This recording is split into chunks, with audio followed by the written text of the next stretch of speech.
안녕하세요. 사연에 빠지다의 DJ 민영입니다. 오늘도 첫 번째 사연 시작하기 전에 구독과 좋아요 버튼 눌러주시고요. 그럼 오늘의 사연 함께 시작해 볼게요. 안녕하세요. 저는 시동생의 친동생까지 줄줄이 달고 사는 40대 맏며느리입니다. 제 소개만으로도 숨이 턱턱 막히는 것 같다는 말씀하시는 분들도 계실 텐데요. 의외로 저는 이 생활이 나쁘지 않답니다. 이른 나이에 가진 것 하나 없는 몸으로 시집와서 지금은 작지만 제 가게도 갖고 있거든요. 거기다 시동생들에게는 든든한 형수님이자 남편에게는 최고의 동반자라는 인정까지 받으면서 어깨를 떡하니 펴고 살고 있으니까요. 물론 여기까지 오는 길이 쉬웠다고 한다면 그것은 거짓말이겠죠. 특히 작년의 일을 생각하면 지금도 머리끝이 쭈뼛하고 서는 느낌이거든요. 그 일로 막내 서방님도 상처가 커서 한동안은 심리치료를 받기도 했답니다. 저는 고등학교만 겨우 졸업하고 바로 생산직으로 뛰어들었어요. 그나마 학교 다니면서 자격증을 많이 딴 덕분에 생산직 중에서도 대우가 좋은 곳에 취직할 수 있었죠. 취직과 동시에 저와 동생들은 살고 있던 집에서 나와야 했습니다. 걷어주셨던 외삼촌께서는 단박에 저희를 쫓아내셨기에 초반에는 좀 많이 힘들었답니다. 그나마 다행인 것은 외숙모께서 부모님의 교통사고 보험금을 외삼촌 몰래 챙겨주셨기에 옥탑방이라도 얻을 수 있었죠. 순탄하지 않은 20대를 보내는 도중에 남편을 만났어요. 제가 일하는 공장으로 나온 본사 직원이었는데요. 지인의 소개로 함께 식사하는 자리를 몇 번 가지면서 호감이 생기고 연애를 시작하게 되었습니다. 남편은 아들만 셋인 집안의 장남으로 시부모님께서는 곳곳에 체인점을 가지고 계실 만큼의 큰 음식점을 운영하고 계셨어요. 저도 회사 식구들이랑 몇 번 갔던 곳인데 그 음식점의 본점이 시부모님의 소유라는 말에 엄청 놀랐죠. 그리고 생각했어요. 아, 이 남자랑 결혼은 못하겠구나. 나같이 배운 것도 없는 사람을 며느리로 들이겠다고 하실 리가 없지. 라고 말이죠. 그래서 첫 인사를 다녀오고 남편과 헤어질 결심까지 했답니다. 첫 인사를 갔을 때 확 느꼈거든요. 몇 가지 물어보고는 말씀이 없으셔서 말이죠. 하지만 남편은 시부모님께서 저를 엄청 마음에 들어 하셨다고 하더라고요. 저는 전혀 그런 것을 느끼지 못했는데 말이죠. 나중에 알았지만 원래 두 분이 말씀이 없으시더라고요. 오죽하면 제가 장사는 어떻게 하셨냐고 할 정도였답니다. 그랬더니 시아버지께서 웃으시면서 밖에서 그렇게 에너지를 쏟아내보내니 당연히 집에서는 말이 없어지는 것이라고 하시더군요. 결혼 후 저희 부부는 신혼집을 구하는 대신 시댁에 들어가서 사는 것을 선택했어요. 제게는 나이 차이가 많이 나는 쌍둥이 동생도 있었기에 어려운 결정이었죠. 원래는 동생들과 가까운 곳에 집을 얻고 싶었거든요. 그런데 제 사정을 들으신 시부모님께서 동생들까지 다 데리고 집으로 들어오라고 하시지 뭐예요. 아니, 아직 학교도 다녀야 되는데 둘만 옥탑방에서 살게 할 작정이야? 공부하기도 힘든데 살림까지 살아가면서 어떻게 학교를 다녀? 그러지 말고 별채 내어줄 테니까 거기 들어와서 살아. 그래, 어차피 손님방으로만 쓰던 곳이니까 편하게 써라. 그리고 아무리 남매라고 해도 그 나이가 되면 각방 쓰고 싶지. 언제까지 한 방 쓰면서 살아? 거기다 공부도 곧잘 한다며. 다른 건 하나도 걱정하지 말고 공부 열심히 해서 하고 싶은 일 하라고 그래.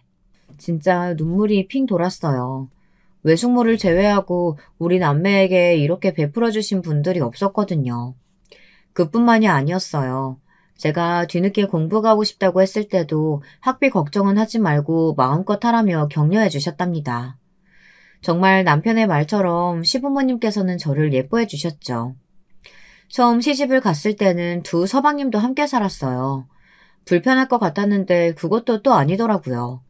막내 서방님은 까칠해서 툭툭 말을 던지듯이 하는 버릇이 있었지만 둘째 서방님은 정말 다정했거든요. 낯을 가리는 제게 먼저 말도 걸어주고 집안일을 하고 있으면 뭐라도 도와주고 싶어 하셨어요. 저랑 웃음 코드도 잘 맞아서 이야기하고 있으면 계속 웃게 되더라고요. 그에 반해 막내 서방님은 정말이지 얼마나 저하고 싸웠는지 몰라요. 거기다가 손도 많이 가서 툭하면 반찬 투정에 해달라고 하는 것도 많았답니다. 진짜 초반에는 몇 대 쥐어받고 싶다는 생각을 하루에도 12번은 더 했던 것 같아요. 그래도 제가 아프면 제일 먼저 알아보고 약을 챙겨주는 섬세한 면도 있었죠. 물론 좋은 말로 주지는 않았지만요. 남편은 자기가 형제들에게 밀리는 것 같다는 소리를 종종 하면서 형수님 편만 드는 동생들에게 질투하기도 했는데요.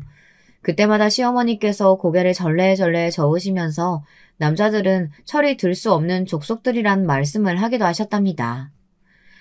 지금까지 제 이야기를 들으신 분들은 시집 잘 갔다고 자랑하려고 사연을 보냈나 싶은 생각도 하실 수 있겠네요.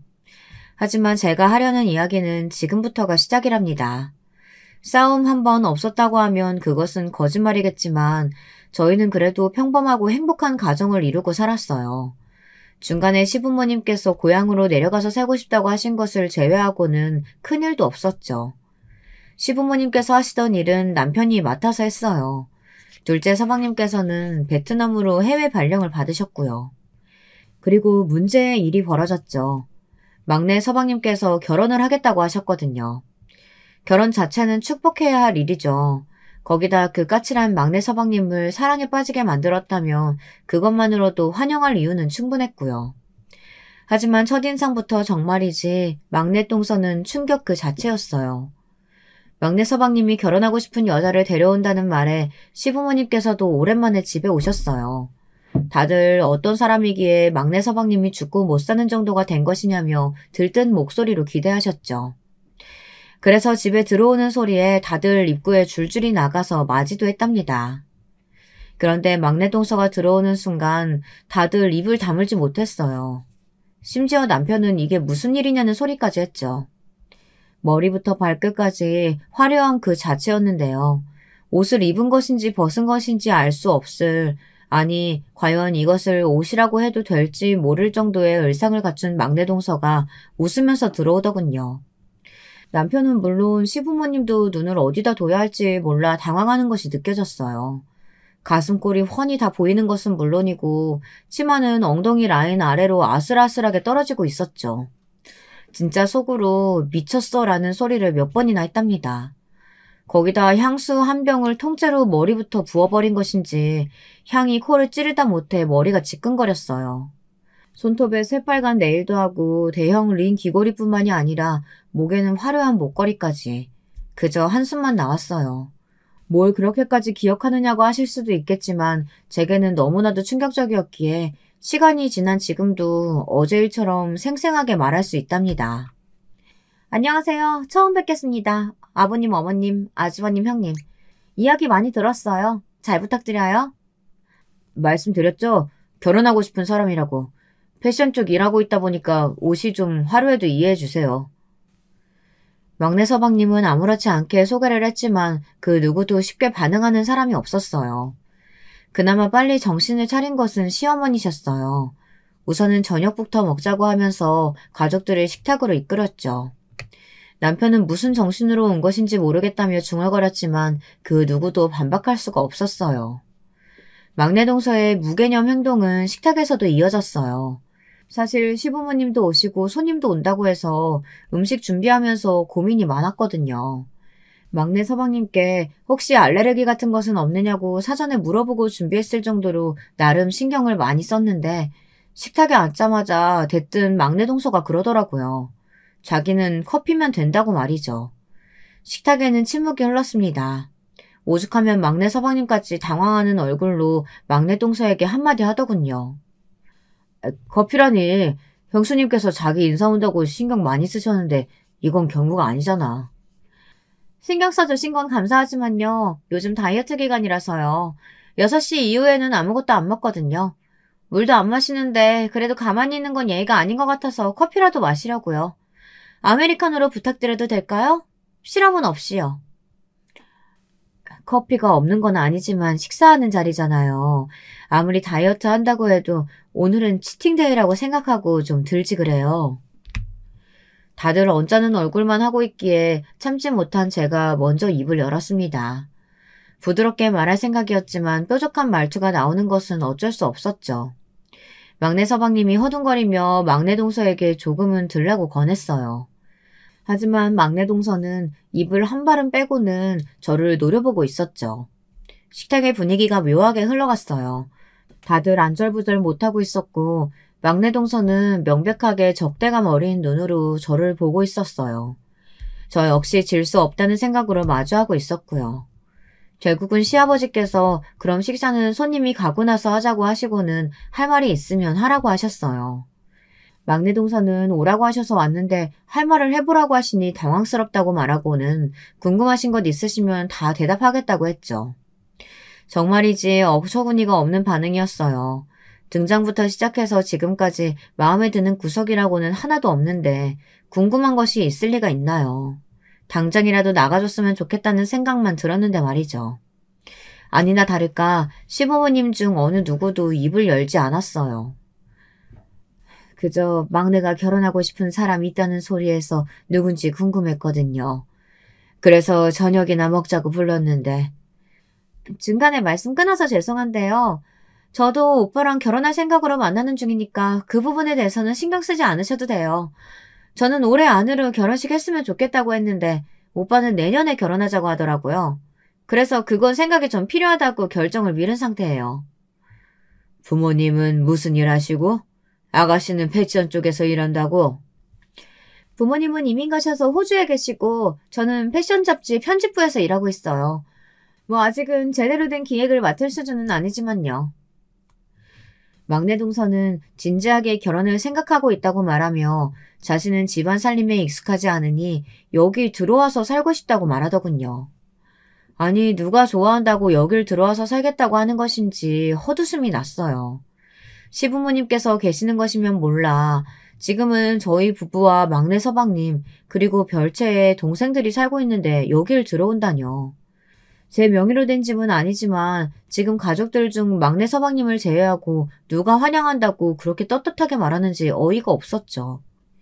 시부모님도 저와 비슷한 생각이셨는지 그 부분에 대해서는 천천히 생각하자고 하시며 말을 아끼셨어요.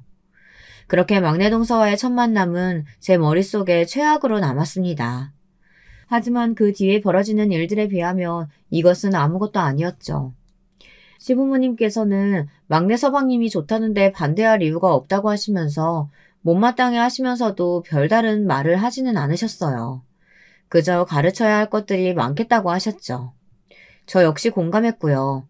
그래서 결혼에 관해 구체적인 이야기를 하려고 두 번째로 집에 왔을 때는 따로 불러 이야기를 했답니다. 막내 동서는 처음 집에 왔을 때와는 크게 다르지 않은 옷차림으로 왔더라고요. 거기다 여름이다 보니 이제는 재킷조차 걸치지 않고 민소매 옷을 입고 왔더라고요. 저는 막내 동서를 불러 조용히 이야기를 했어요.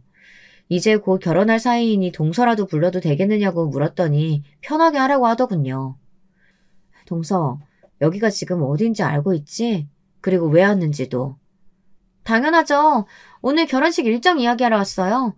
부모님 대신해서 곧 이모가 오시기로 했는데 갑자기 일정 생기셔서 그냥 제가 대신 이야기 듣고 부모님께 전하기로 했어요. 왜요?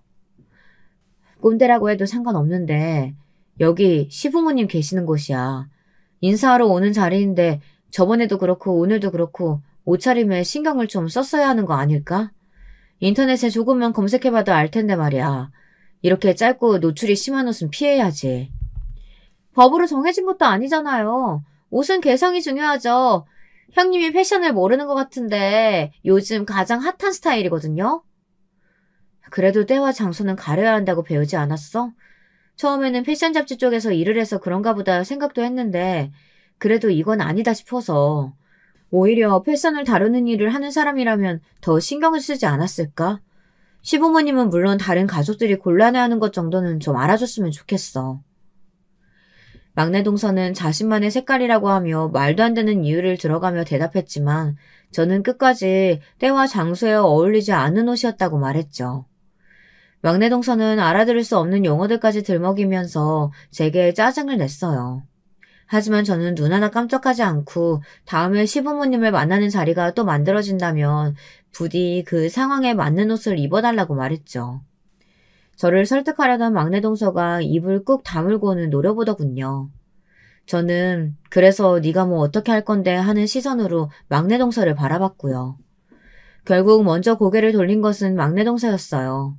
알겠다고 하면서 주의하겠다고 말하더군요. 저는 그래도 말귀는 알아듣는구나 싶어 내심 안도했답니다.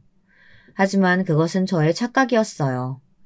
막내 동서를 데려다주고 오겠다던 막내 서방님께서 다시 돌아오셔서는 저를 원망 섞인 눈으로 바라보며 화를 내더라고요.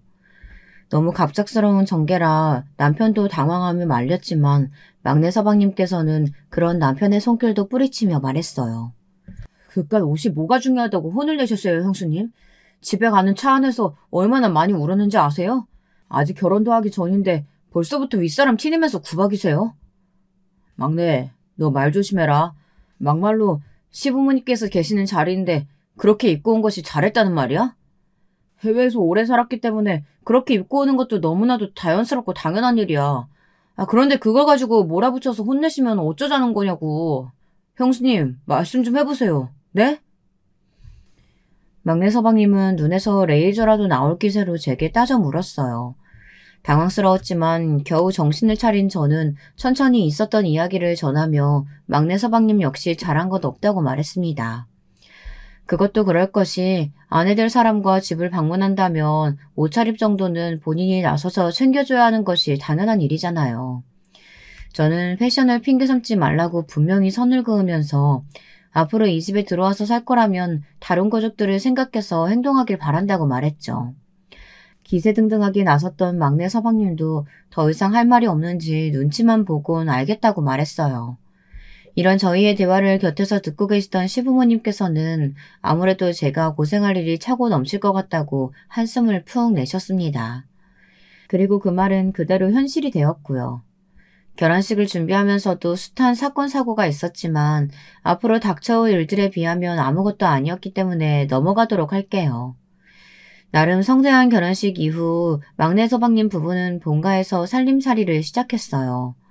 그와 동시에 시골에 계셨던 시부모님께서 한동안 본가에서 지내겠다고 하셨고요. 신혼여행을 다녀오자마자 막내 동서는 시부모님께 엉뚱한 요구를 하고 나섰습니다. 그이한테 몇 번이나 이야기하라고 했는데 아직도 그대로인 것 같아서요. 별채 우리가 쓰게 해주세요. 신혼인데 이렇게 다른 가족들이랑 북적거리며 사는 거 별로잖아요. 별채엔 대학생 사돈들이 이미 살고 있어. 그런데 갑자기 별채라니? 나가시면 되죠. 대학생이면 자취해도 충분해요. 형님이 집을 구해주셔도 되잖아요. 그게 싫으시면 저희 대신 여기 들어와서 살면 되겠네요. 막내 동서는 언제까지 시댁의 친정 가족들을 들이냐며 이만큼 시간이 났으면 눈치껏 나가야 살아야 하는 건 아니냐고 제게 말했어요. 틀린 말은 아니었지만 시부모님께서 워낙 저희 동생들을 아껴주셔서 미처 독립의 타이밍을 놓쳤죠. 저는 동생들과 이야기를 좀 해봐야 하나 생각하는 중이었는데 시어머니의 반응이 완전 의외였어요.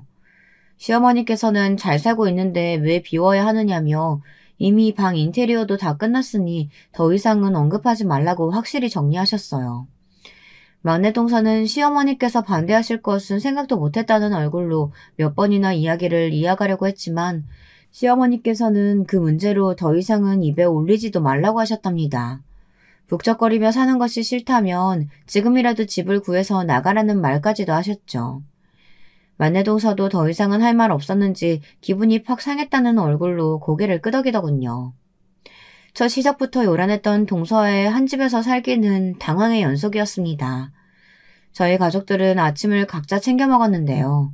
다들 먹는 스타일이 다를 뿐더러 출근 시간도 제각각이니 누구 하나 기준을 맞추기 어렵더라고요. 그래서 각자 해결하는 것으로 합의를 봤죠. 남편은 아침에 누룽지를 푹 끓인 것을 좋아했어요. 동생들도 마찬가지고요. 그래서 아침이면 저는 누룽지를 팔팔 끓여서 식사 준비를 했답니다. 막내 서방님께서는 시리얼을 먹고 출근하셨어요. 그런데 아침에 주방으로 들어오던 동서가 코를 잡으며 이게 무슨 냄새냐고 하더군요. 무슨 고약한 냄새냐고 짜증을 내는데 저는 누룽지 끓이는 향을 맡고 이렇게 짜증을 내는 사람은 처음이라 할 말이 없더군요. 그리고는 제게 무슨 종이 하나를 내밀었어요. 이게 뭐야, 동서? 저는 아침에 이대로 된 주스 꼭 마셔야 하거든요. 오늘은 어쩔 수 없고 내일부터 부탁 좀 드릴게요. 서방님께 이야기 못 들었어? 우리 집 아침은 각자가 알아서야. 그이나 내 동생들은 나랑 같이 누룽지 먹기 때문에 내가 하는 거고. 동서 아침을 왜 내가 챙겨? 마트에서 재료 좀 사다 달라고 하면 그 정도는 해줄 수 있겠지만 나머지는 동서가 알아서 해야지. 돈은 섭섭하지 않게 드릴 테니까 좀 해주세요. 어차피 형님 나중에 가게에 잠깐 얼굴만 비치는 것이 전부잖아요. 일하시는 것도 아닌데 좀 해주세요. 저는 아침에 바쁘단 말이에요. 동서만 바쁜 사람 아니야. 다들 아침에는 바빠. 그리고 그 모든 사람들을 내가 다 챙겨줄 수는 없어. 그러니까 아침에 주스 마시고 싶거든 직접 해먹어. 그리고 내가 전업주부나 다름없는 건 맞는데 그렇다고 해서 내가 모든 집안일을 다 하고 있는 것도 아니거든. 아니 그럼 형님은 밖에 나가서 제대로 일하는 것도 아니야. 그렇다고 집에서 살림을 꾸려나가는 것도 아니야. 뭐 하시는 사람이에요? 그냥 놀고 먹어요? 양심도 없이? 저는 막내 병서의 필터 없는 말에 순간 울컥했지만 아침부터 어른들 다 계시는데 시끄럽게 만들 수는 없겠다 싶어서 꾹꾹 눌러 참아가며 막내 동서에게 내가 무엇을 하고 있든 신경 쓸 것 없다는 말로 상황을 급하게 마무리했어요. 물론 막내 동서는 고작 주스 하나 못 해주냐고 거슬릴 정도로 떠들어댔지만 저는 애써 무시했죠. 솔직히 말하면 해줄 수도 있었어요. 막말로 레시피도 있으니 뭐가 어렵겠어요. 하지만 막내 동서의 태도가 너무 싫어서 만들어주겠다는 말이 나오지를 않더라고요. 아니 무슨 집에 부리는 사람도 아니고 좋게 부탁할 수도 있는데 특별히 하는 일도 없지 않는다는 식으로 나오는 게 꼴보기 싫었죠. 그래서 불어 더 못해준다고 말했답니다. 제 말에 기분이 상했는지 출근하면서 인사도 안 하고 그냥 나가더라고요. 참 무슨 사춘기 여학생도 아니고 별일이다 싶었죠. 오히려 출근하던 막내 서방님께서 저한테 오셔서는 죄송하다고 사과를 하더라고요. 잘 타일렀다고 하면서 말이죠. 막내 서방님의 말처럼 잘 타이른 것이 맞기는 한 것인지 한동안은 조용했어요. 아침에 주스가 없으면 안 된다고 하더니 딱히 챙겨 마시는 것 같지도 않더라고요. 그저 커피만 내려서 나갔죠. 저녁에는 가족끼리 둘러앉아 식사를 하기 때문에 준비해야 할 것들이 많았는데요. 막내 동서는 일을 핑계로 거의 늦은 시간에 들어오다 보니 늘 혼자서 밥 차리고 뒷정리하는 날이 많았어요. 그런데 하루는 막내 동서가 아침에 나가면서 저한테 할 말이 있다고 하더라고요. 저는 또 무슨 소리를 하려고 일어나 싶어서 물었더니 저녁에 집에 오면 먹을 것이 하나도 없어서 배가 고프다고 하더군요. 저는 냉장고에 반찬 다 들어있고 밥도 있으니 챙겨 먹으면 된다고 했죠. 그랬더니 찻음식은 싫다고 대꾸하면서 저더러 자기 집에 들어올 시간에 맞춰서 밥을 달라고 하는 거예요. 다른 가족들 저녁은 다 챙겨주시면서 저는 왜 빼시는데요? 다른 가족들은 저녁 시간에 다 모이니까 당연한 거고 동서 정말 왜 이렇게 앞뒤 없이 어린애처럼 굴어? 배가 고프면 직접 해먹던가 반찬 다 있는데 렌즈에 잠깐 돌리던가 그것도 싫으면 라면이라도 먹으면 되잖아. 내가 동서 뒤치다꺼리나 하는 사람으로 보여? 그리고 동서 여기는 시댁이야. 격 없이 지내는 것이 나쁘다는 것은 아니지만 그래도 말하기 전에 생각이라는 걸 좀 했으면 좋겠어. 제가 밥 챙겨달라는 게 그렇게 화내실 정도로 잘못된 소리예요? 저도 가족인데 가족 취급을 안 해주시잖아요. 내가 언제 그랬다고 그래. 그리고 나도 할 말이 없어서 지금껏 가만히 있는 줄 알아? 동서 시집 오고 나서 몇 번이나 저녁 식사 참석했어? 다른 가족들 위해서 밥이라도 차려봤냐고. 내가 그래도 아무 말 안 했지? 시부모님 다시 내려가시고 나서는 동서 더 했잖아. 내가 지금 동서 속옷까지 빨아서 챙겨줘야 돼? 그저께 시부모님께서 내려가시고 빨래를 하려고 하는데 막내 동서의 속옷이 떡하니 빨래통에 들어있더라고요. 제가 빨래는 옷 색깔별로 구별해서 하는 편이라 바구니가 여러 개인데 막내 동서는 그 분류마저 하지 않았죠. 그 정도는 저도 이해할 수 있어요. 뭐 바쁘면 그럴 수 있지. 하지만 속옷까지 저한테 시키는 것은 좀 아니지 않나요? 다른 가족들도 속옷은 자신이 빨아서 널어두는데 이게 무슨 일인가 했죠. 막내 도련님께서 아직 이야기를 안 하신 것은 아닌가 의문이 들기도 했고요. 저녁에 퇴근하면 좋게 이야기해야겠다 싶었는데 막내 동서가 어이없는 요구를 하자 저도 모르게 지적하는 말투로 튀어나와 버렸어요. 그런데 제 말에 막내 동서의 반응이 가관이었어요. 어차피 세탁기 돌리는데 뭐가 문제라는 것인지 모르겠다는 얼굴이었죠. 그 얼굴을 보고 있으니 제가 정말이지 꼰대가 맞기는 하구나 싶더군요. 그리고 그 순간 귓가에 시어머니의 말씀이 들리는 것 같았어요. 모르는 것이 많으니 그냥 가르쳐서 데리고 산다 생각하라고 하셨던 말씀이요. 저는 화를 내려다 다시 심호흡을 하면서 기분을 가라앉히고는 하나씩 막내 동서에게 설명을 해줬죠. 형님 진짜 웃기신다. 막말로 설거지는 식기세척기가 다 해줘. 빨래는 세탁기랑 건조기가 해줘. 형님이 집에서 하는 일이라곤 고작 밥하는 게 전부잖아요. 저는 달라요. 직접 제 손으로 잡지라는 걸 만들어내고 있다고요. 제가 왜 들어와서 살기로 했는데요. 일에만 집중하고 싶어서 선택한 건데 이렇게 눈치 주면서 잔소리 하실 줄 알았으면 들어와서 살지 말 걸 그랬어요. 그래? 그럼 지금이라도 늦지 않았으니까 나가서 살아.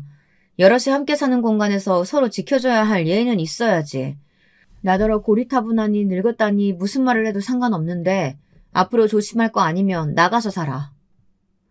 제 설명에도 막무가내로 나오는 막내 동서의 모습에 화가 난 저는 새로 집을 구해 나간다고 해도 말리지 않겠다고 말해버렸어요. 그랬더니 갑자기 막내 동서가 큰 소리로 울기 시작했어요. 동네 떠나가라 큰 소리로 우는데 당황스러웠죠. 곧 막내 도련님과 남편이 헐레벌떡 식탁으로 모였어요. 막내 도련님은 울고 있는 막내 동서를 감싸 안으며 이게 무슨 소란이냐고 물었죠. 그랬더니 막내 동서가 앞뒤 사정은 다 잘라먹고는 제가 집을 구해서 나가라고 했다는 말만 하더라고요. 자기가 무슨 소리를 해서 제가 그런 말이 나왔는지 쏙 빼고 말이죠. 막내 도련님은 정말 그런 말을 했느냐고 제게 묻더니 이 집이 형수님 것도 아닌데 왜 텃세냐고 하더군요. 아니 적어도 무슨 일이 있었는지 물어봐야 하는 것 아닙니까? 저는 막내 서방님의 이야기에 상처를 받았어요. 함께 봐온 세월이 있는데 제가 그런 말을 이유 없이 내뱉지는 않았을 거다 정도는 생각해 줄 것이라고 믿었거든요. 제가 충격을 받아 입만 벌리고 서 있자 남편이 나서서 제 편을 들어주었어요. 어떤 일이 있었는지도 모르면서 어디 형수 앞에서 언성을 높이고 있어? 그리고 너희 형수가 함부로 그런 말할 사람이냐? 모르죠. 어머니 아버지도 안 계시니 이 마당에 대장놀이라도 하고 싶으셨을 수도 있고요. 형수님 처음부터 이 사람한테 불만 많으셨잖아요. 서방님, 불만이라뇨. 제가 뭘 어떻게 했다고 이러세요? 제가 말은 안 했지만 이 사람이 뭐라든 못마땅해 하시면서 잔소리만 하셨잖아요. 처음에는 이 사람이 잘못했다고만 생각했는데 한두 번도 아니고 너무하시잖아요. 저한테 원망만 늘어놓는 만내 서방님을 보자 머릿속이 하얗게 되며 더 이상 길게 이야기해봤자 소용없구나 싶더라고요. 화가 잔뜩 난 남편이 뭐라고 하려는 것을 막은 저는 됐다며 앞으로 일체의 말을 안 할 테니 마음대로 해보라고 했죠. 속이 상한 저는 그대로 방으로 들어갔고요. 문 밖에서 남편과 막내 서방님이 대화 나누는 것이 들렸지만 저는 이불을 머리끝까지 덮어쓰고는 모르는 척 했답니다. 그날 이후로 막내 서방님 내외와는 대면대면한 사이가 되었어요. 막내 서방님께서 몇 번이나 제게 말을 걸고 싶어 하셨지만 저는 싸늘하게 무시했죠. 어른으로서 그렇게 행동하면 안 되는 것은 알고 있었지만 저도 화가 풀리지는 않았거든요. 그와 다르게 막내 동서는 아무 일도 없었던 사람처럼 제게 말을 걸었어요. 제가 대답을 해주지 않더라도 상관없었죠. 그저 자신이 원하는 일만 하면 그뿐이었으니까요. 그렇게 화가 나서 말을 하지 않았던 것도 잠시였어요. 그날은 갑자기 막내 동서에게 전화가 왔었죠. 평소에는 전화는커녕 문자도 하지 않는 사이인데 무슨 일인가 싶더군요. 전화를 받았더니 다짜고짜 집들이를 하겠다고 하는 거예요. 이건 또 무슨 신박한 개소리인가 싶어 무슨 집들이냐고 물었죠. 회사 사람들이 자꾸만 집들이를 하라고 등 떠밀어서 어쩔 수가 없다고 하더군요. 저는 어처구니 없기는 했지만 그런 이야기를 왜 제게 하는지 알고 싶었죠. 막내 동서는 자기도 함께 들어가는데 음식이며 준비는 어떻게 하느냐고 저더러 좀 하라고 하더군요. 해주세요도 아니고 도와주실 수 없겠냐고 묻는 것도 아니었죠. 그저 해달라는 명령조나 다름없는 말이 전부였어요. 당연히 저는 못한다고 했죠. 그랬더니 사람들 앞에서 자기를 쪽팔리게 만들 생각이냐며 무조건 준비하라고 하고는 전화를 딱 끊어버렸어요.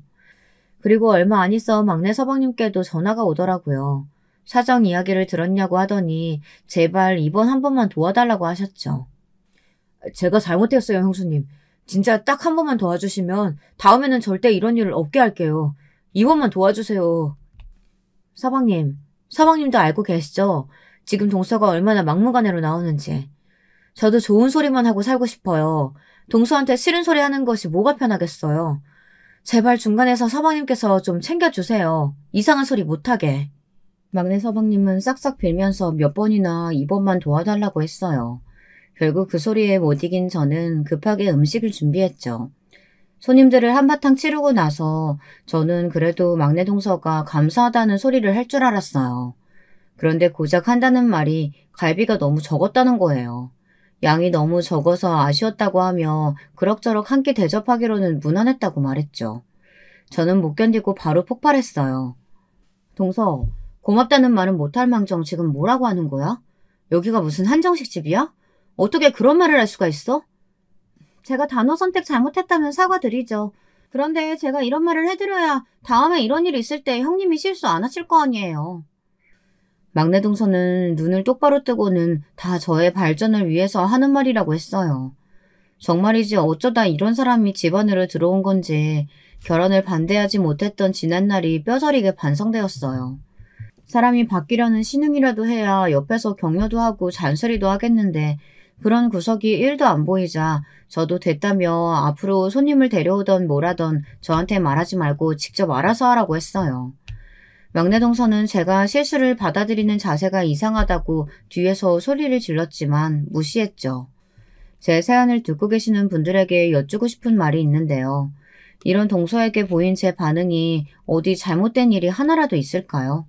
다 같은 며느리인 제가 막내 동서를 모시고 살 필요는 없잖아요. 안 그래요? 제가 너무 꽉 막힌 걸까요? 저와 막내 동서의 사이가 거의 파국으로 치닫고 있다 보니 가족들도 하나둘 눈치를 보기 시작했어요. 그래도 일주일에 한두 번은 단란하게 모여 하던 저녁 식사도 사라졌죠. 거기다 막내 동서가 집에 들어오는 시간이 점점 늦어지더라고요. 처음에는 8시 정도가 되더니 어느새 보니 11시가 다 되어도 들어오는 날이 허다했죠. 그러면서 그 밤중에 주방을 어지럽혀 두고 잠들어서 아침에 일어나면 그것을 치우는 일이 보통이 아니었어요. 하지만 저는 따로 말하지는 않았습니다. 여기서 더 이야기를 해봤자 통할 것 같지도 않았고 더 이상의 분란은 막고 싶었거든요. 하지만 그것은 저만의 착각이더군요.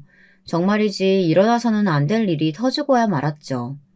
속옷 빨래 사건 이후로 빨래통에서 막내 동서의 속옷을 발견하는 일은 없었지만 여전히 정리가 안 된 빨래들이 가득했어요. 그날도 저는 한숨을 내쉬면서 옷을 분류하고 세탁기에 돌려도 되는 것들이 무엇인지 하나씩 확인을 하고 있었죠. 그날따라 일찍 퇴근한 막내 동서는 제게 다가와서는 드라이를 꼭 맡겨야 한다며 몇 벌의 옷을 주더군요. 제가 받지도 않고 가만히 바라보자 엄청난 고가의 의상이니 절대로 상하면 안 된다는 소리와 함께 돈까지 주면서 세탁소에 맡겨달라고 했죠. 저는 직접 하지 왜 저한테 부탁을 하느냐고 물었지만 막내 동서는 시간이 없다고 말하며 지금도 다시 나가봐야 한다고 하곤 그냥 쌩하니 사라졌어요. 그 와중에도 다음 주에 꼭 필요한 옷이니 바로 세탁소에 맡기라고 하면서요. 진짜 머리가 꽃받치기는 한가 보다 하면서 긴 한숨을 내쉰 저는 남편의 옷까지 함께 세탁소에 맡겼죠. 집에 돌아온 저는 세탁기를 좀 돌려볼까 싶어서 옷을 정리하는데 한 치마 주머니에서 이상한 것이 나오더라고요. 바로 모텔 영수증이었죠. 저는 너무 놀라서 몇 번이나 눈을 비비며 확인을 했어요. 갑자기 모텔이라뇨. 그리고는 남편에게도 그 사실을 알렸죠. 남편은 가만히 뚫어져라 보더니만 제게는 모르는 척하고 있으라고 하곤 자신이 알아보겠다고 했습니다. 저는 너무 궁금했지만 남편의 굳은 얼굴을 보니 차마 물어볼 엄두가 나지 않더라고요. 그래서 알겠다고 하고는 남편이 이야기해주기를 기다렸지만 좀처럼 소식이 없었죠. 그 뒤로도 막내 동서는 몇 번이나 제게 세탁소에 맡기롯을 주더군요. 그나마 다행인 것은 찾아오는 것은 자신이 한다는 정도? 만약에 그것도 안 했으면 제가 계속해서 챙겼을 리가 없죠. 그런데 그날은 희한하게 세탁소에 맡기는 옷이 없더라고요. 평소와 다르다 하면서 세탁기를 돌리고 건조기까지 완벽하게 마무리한 저는 거실에 앉아서 옷걸이에 옷을 걸고 있었어요. 그때였죠. 퇴근했다가 다시 나갔던 막내 동서가 괴성을 지르며 제게 다가오더라고요. 세상에 형님, 이게 뭐예요? 제가 분명 드라이 맡겨야 된다고 했잖아요. 이게 왜 여기 있어요? 드라이? 오늘 등서 드라이 맡겨야 한다는 거 아무것도 없었는데 그냥 다 빨래통에 들어있었지. 아니, 한두 번 맡긴 옷도 아닌데 아직도 제가 다 말씀드려야 해요? 딱 봐도 드라이해야 할 옷이라는 판단이 안 드세요? 이게 뭐예요? 다 줄어들어서. 진짜 형님, 머리가 나쁘다곤 들었는데 이 정도일 줄은 몰랐네요. 세상에 어떻게 하면 좋아? 이게 얼마짜리 옷인데? 저는 순간 머리를 둔기로 맞은 사람처럼 소파에 앉아 휘청거렸어요. 머리가 나쁘다니 그런 말은 또 어디서 들어 제게 하는 것인지 판단이 서질 않았어요. 저는 떨리는 목소리로 지금 뭐라고 했는지 물었습니다. 막내 동서는 고개를 빳빳하게 들고는 자기가 없는 말 한 것도 아니지 않느냐고 했죠. 고작 고등학교 졸업해서 취직도 제대로 못하고 시댁에 빌부터 살고 있지 않느냐고 하는데 저도 모르게 손이 앞으로 나갈 것을 필사적으로 참았어요. 막내 동서는 제가 미안함에 말을 못한다고 생각했는지 점점 더 심한 말들을 쏟아냈어요. 윗사람이다 싶어서 넘어가려고 했는데 이건 아니죠. 모르면 좀 배우던가요. 개나 소나 컴퓨터 앞에 앉아있으면 졸업장 떡하니 나오는 곳에서 겨우 대학 졸업장 딴 주제에 부지런히라도 하던가. 집에서 하는 일도 아무것도 없으면서 어떻게 이런 기본적인 것도 지적을 해야 돼요? 말 조심해, 동서. 내 옷도 아니고 동서 옷인데 왜 내가 신경을 써야 하며 그렇게 아끼는 옷이면 직접 갔었어야지. 그리고 내가 대학을 나오든 말든 그게 동서랑 무슨 상관이고 지금 이 상황이랑 관계가 있는 것도 아닌데 무슨 그런 말을 그렇게 하고 있어? 지금 일은 그저 동서가 나한테 부탁을 할 때 제대로 하지 않아서 벌어진 일이지 내 잘못이 아니거든. 그러니까 건방 떨지 말고 눈 똑바로 떠. 더 이상 참지 못한 저는 소리를 높였어요. 그동안 눈 감고 넘어갔던 일들까지 꺼내서 이야기했더니 오히려 코웃음을 치더군요. 그리고는 고작 한다는 말이 옷을 어떻게 하겠느냐는 소리였어요.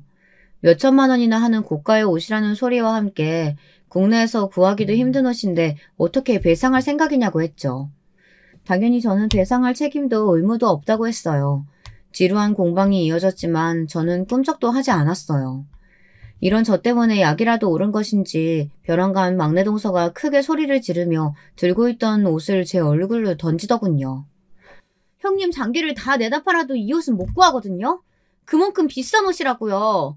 이 옷의 가치에 비하면 형님은 발끝에 때도 아까워. 알아? 진즉에 머리에 똥만 찬 꼰대 새끼라는 건 알고 있었지만 솔직히 말해봐. 일부러 그랬지? 나 골탕 먹이려고 일부러. 지금 하는 행동 보니까 알겠네. 정도 끝에 동서 이렇게 나오면 나도 좋게 말 안 할 테니까. 내가 그렇게 부러웠어? 구질구질한 옷이나 걸치고 다니면서 할 줄 아는 거라고는 바닥 기어다니며 걸레질이 나는 팔자가 원망스러웠으면 아무것도 남기지 않은 부모를 원망하던가. 왜 나한테 화풀이야? 이게 말이면 다인 줄 아나. 야! 화가 머리끝까지 난 저는 막내 동서의 머리채를 잡고는 입이 있다고 아무 말이나 해도 다 되는 줄 아느냐고 소리를 질렀어요.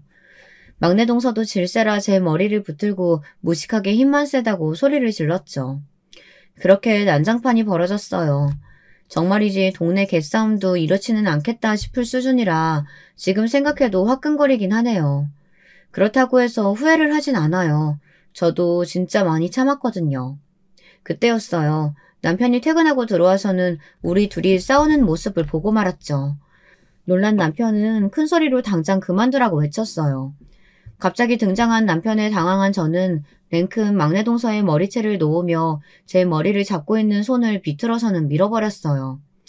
바닥에 꽈당 엉덩방아를 찍은 막내 동서는 눈에 쌍심지를 켜고 저를 노려보았죠. 남편은 이게 뭐하는 짓이냐고 묻고는 제게 다가와서는 혹시 다친 곳은 없는지 보더라고요.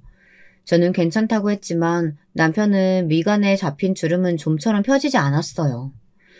때맞춰서 잘 나타나셨네요. 큰 아주버님께 물어보자고요. 형님이 고의로 제 비싼 옷을 세탁기에 돌린 골빈 짓을 했는데 어떻게 하실래요? 이게 얼마짜리 옷인지 아세요?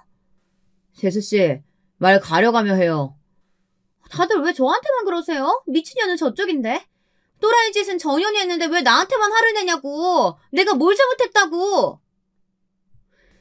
남편을 경고해 서름이 복받친 막내 동서는 악을 써가며 소리를 질렀어요. 그리고 그 소리를 집에 들어오던 막내 서방님이 듣고 말았죠. 막내 서방님은 엉망이 된 저와 막내 동서를 번갈아 바라보고는 이게 무슨 일이냐고 물었어요. 막내 동서는 울면서 제가 고의로 비싼 옷을 망가뜨렸다는 소리를 했고 막내 서방님은 사실이냐고 저를 보며 물었어요. 저는 너무 어이가 없어서 막내 동서의 말을 믿는 것이냐고 물었지만 서방님은 대답을 하지 않더군요. 막내 동서는 대성통곡을 하면서 자신이 아끼는 옷인데 어떻게 하느냐고 했고요. 막내 서방님은 그런 막내 동서를 달래려 일으켰죠. 그러고는 저를 바라보며 믿을 수 없는 이야기를 했어요. 제가 그동안 들어온 일이 있어서요. 형수님께서 이 사람한테 자격지심 같은 거 느낀다고 하시던데 그 때문이세요? 뭐요? 자격지심? 내가요? 이 사람은 밖에서 직업 가지고 자기 하고 싶은 일 하잖아요. 충분히 부러우실 수 있었다고 생각해요. 그래도 이렇게 나오시면 곤란하죠. 이럴 시간 있으면 책이라도 한 줄 더 보시던가요. 어떻게 이렇게 유치하게 나오실 수가 있으세요? 그래도 형수님은 그럴 분 아니라고 생각했는데 정말이지 형수님께 실망. 그때였어요. 막내 서방님이 말이 끝나지도 않았는데 남편이 성큼성큼 다가가더니 다짜고짜 막내 서방님의 뺨을 세게 내리쳤어요. 정말이지 무슨 돌덩이가 깨지는 소리가 났죠. 이가 한두 개 날아간 것은 아닐까 의심이 들 정도로 큰 소리였어요. 막내 서방님은 형님에게 맞았다는 사실이 믿겨지지 않은 얼굴을 하며 남편을 바라보았어요. 입 안쪽에 터진 것인지 피가 입가로 흘려내렸죠. 막내 동서는 호들갑을 떨며 피가 난다고 외쳤지만 남편은 꼼짝도 하지 않고 막내 서방님만 바라보고 서 있었어요. 숨막히는 긴장감에 온몸에 털이 곤두서는 기분이었어요. 사람을 때렸다며 신고하겠다고 오두방정 떨던 막내 동서도 남편의 분위기에 압도당했는지 뒤로 물러났죠. 주변이 조용해지자 남편이 안주머니에서 사진 몇 장을 꺼내고는 바닥으로 뿌리며 말했어요. 정신 차려 이 새끼야. 네 마누라가 어떤 사람인 줄 알고 편을 드냐? 어? 뒤지기 싫으면 네 마누라 관리 잘해. 그게 무슨... 형! 평소에 쓰지도 않는 거친 욕설을 곁들인 남편의 경고에 막내 서방님은 정신이 번쩍 든 사람처럼 몸을 부르르 떨더니 바닥에 떨어진 사진을 줍기 시작했어요. 저 역시 제 발밑으로 떨어진 사진을 주워들었죠. 사진에는 벌거벗은 두 남녀가 찍혀 있었어요. 그리고 그 남녀는 제가 너무나도 잘 아는 사람들이었죠. 여자는 막내 동서였고 남자는 집들이에 왔던 회사 팀장이라는 사람이었어요. 너무 놀란 제가 멍하니 사진만 바라보는 동안 막내 서방님께서는 숨을 몰아쉬며 사진 하나하나를 떨리는 손으로 줍고 있었어요. 물론 그 사진이 어떤 것인지 알게 된 막내 동서가 귀를 찢을 정도의 고음으로 소리를 지르며 사진을 빼앗으려 덤볐지만 소용이 없었죠. 막내 서방님은 떨리는 목소리로 이게 다 뭐냐며 막내 동서와 남편을 번갈아 바라보았어요. 남편은 덤덤하게 말했습니다. 그게 다일 것 같아? 저 여자가 네 뒤에서 무슨 짓 벌이고 있었는지 아느냐고. 너랑 이혼하고 한 재산 챙길 속셈이었단 말이다. 이혼이라뇨? 서방님이 뭘 잘못했다고 이혼이에요? 아주 대단한 일까지 벌이셨더니만 의사까지 매수해서 이따위 사진이나 찍고. 막내 동서는 남편이 내민 사진을 낚아채려고 몸을 날렸지만 제가 한 발 빨랐어요. 그 사진에는 온몸에 멍자국이 가득한 막내 동서의 사진이 찍혀 있었어요. 저는 한눈에 막내 동서가 계획한 것이 무엇인지 알 수 있었죠. 막내 서방님을 폭력 남편으로 고소를 하든가 아니면 이 사진으로 협박을 하든가 해서 위자료를 챙겨 이혼할 계획을 세웠던 것이었죠. 머릿속이 꼬파지라고 생각했던 막내 동서는 사실 이런 계획을 세울 정도로 무서운 사람이었던 것이었어요. 애시당초 이럴 작정으로 나한테 접근했어? 그래서 나한테 결혼하자고 했냐고? 다 들통난 마당에 뭘 다 숨겨. 내가 일부러 욕먹을지만 골라서 한다고 얼마나 힘들었는데. 저 여자한테 말도 안 되는 요구하면서까지 당신 성질 긁으려고 했는데 꿈쩍도 안 하더라. 그래서 사람 좀 써서 그럴듯하게 포장했지. 그런데 이렇게 뽀록날 줄이야. 막내 동서는 지금까지 벌벌 떨던 모습은 어디로 가고 아무렇지 않게 옷을 털고는 바닥에 떨어진 자기 가방을 주워들었어요. 이왕 이렇게 된 거 조용히 정리하자는 말과 함께 말이죠. 저는 온몸에 소름이 돋았어요. 그동안의 모든 모습들이 연기였다는 생각에 간담이 서늘했죠. 하지만 이 모든 것을 알아본 남편은 조용한 해결이란 없다며 경찰에 신고를 하겠다고 말했어요. 하지만 막내 동서는 뭐로 고소할 작정이냐며 도리어 물었죠. 불륜죄가 성립하는 것도 아니고 아직 위자료를 청구한 것도 아니니 사기죄가 성립되는 것도 아니라면서 무슨 죄가 있느냐고 했어요. 그 말에 저는 할 말을 잃었어요. 얼핏 듣기로는 막내 동서가 하는 말이 맞는 것 같았거든요. 그저 우리가 할 수 있는 것은 결혼 무효 소송이나 정신적 피해 보상 정도가 전부지 않을까 싶었거든요. 막내 서방님은 그런 막내 동서의 말에 바닥에 털썩 주저앉아서는 멍하게 허공만 바라보았죠. 걔가 똥을 끊을까? 이런 계획이 처음은 아니잖아. 안 그래? 남편이 한마디 던지자 삽시간에 분위기가 달라졌어요. 방금까지 떳떳해하던 막내 동서의 얼굴에도 균열이 가기 시작했죠. 남편은 이미 사기죄로 검찰에 신고했다고 하며 곧 들이닥칠 거라고 말했어요. 막내 동서는 무슨 사기죄냐고 언성을 높였죠. 하지만 남편은 죄가 있는지 재판장에서 밝혀보자고 말했어요. 남편은 경찰이 아닌 검찰에 신고를 했으니 그냥 넘어갈 수 있을 거라고는 생각하지 말라고 하더군요.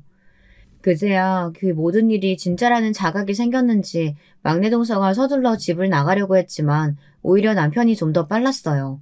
그런 막내 동서를 막아서고는 절대 도망 못 간다고 외치며 막내 서방님에게 저지른 죗값을 다 받게 하겠다고 말했어요. 저는 초점을 잃은 눈으로 앉아있는 막내 서방님에게 다가가 그의 등을 쓸어내리며 괜찮다고 속삭였어요. 하지만 이미 상처를 받은 막내 서방님은 제품에 안겨서는 조용히 울기만 했죠. 그 뒤로는 뭐 다들 생각하시는 대로 흘러갔어요. 막내 동서를 잡아가기 위한 사람들이 찾아왔고 발버둥치는 막내 동서를 끌어냈죠. 한패로 움직이던 남자와 을사도 이미 잡혔더라고요. 막내 동서는 끌려가는 마지막 순간까지 막내 서방님을 불렀지만 소용이 없었답니다. 거대한 폭풍우가 몰아치고 지나간 기분이었어요. 시부모님께서는 사건의 전말을 듣고는 어떻게 이런 일이 생길 수 있느냐며 충격을 받으셨죠. 무엇보다도 그 모든 것이 재산을 노린 연기였다는 사실에 다들 무서움에 몸을 떠셨답니다. 그런 일들이 우리에게 닥칠 거라고는 아무도 생각하지 못했기 때문이죠. 그 인간들이 어떤 벌을 받았는지 더 이상 알아보지 않았어요. 남편이 철저하게 자신의 선에서 해결할 테니 신경 쓰지 말라고 했거든요. 그리고 저도 막내 서방님 챙기느라 바쁘기도 했고요. 자존심 강하던 막내 서방님은 어렵게 마음 열었던 상대가 사기꾼이었다는 것과 그 말에 이리저리 휘둘리며 저를 오해한 자신을 용서하지 못했어요. 저만 보면 미안하자 잘못했다라는 말을 반복하며 고개를 숙였죠. 제가 할 수 있는 일이라고는 그런 막내 서방님에게 용서하겠다는 말로 마음을 가볍게 해주는 것이 전부였어요. 물론 지금은 막내 서방님도 많이 좋아지셨어요. 그때부터 일을 그만두고 심리치료 받으며 목공예를 시작하셨는데 지금은 완전히 빠지셔서 집안 가구들을 하나씩 바꾸고 계시는 중이랍니다. 남편은 아예 공방을 하나 차려줄 생각이더라고요. 저 역시도 찬성이고요. 일어나면 안 되는 일이 찾아온 것은 맞지만 그래도 가족들이 서로 힘을 합해 잘 이겨내고 있으니 이 또한 다행이라는 생각이 드네요. 끝까지 들어주셔서 감사합니다. 여러분, 두 번째 사연 시작하기 전에 좋아요와 구독 꼭 눌러주실 거죠? 그럼 두 번째 사연 바로 시작합니다. 안녕하세요. 저는 이런 곳이 있는 줄도 몰랐는데 친구가 얘기해줘서 알았어요. 엄마들만 들으시는 줄 알았더니 30대인 제 친구도 듣고 있더라고요. 저도 여기 들어와서 같이 듣다 보니 왠지 모르게 좀 중독성이 있는 것 같아요.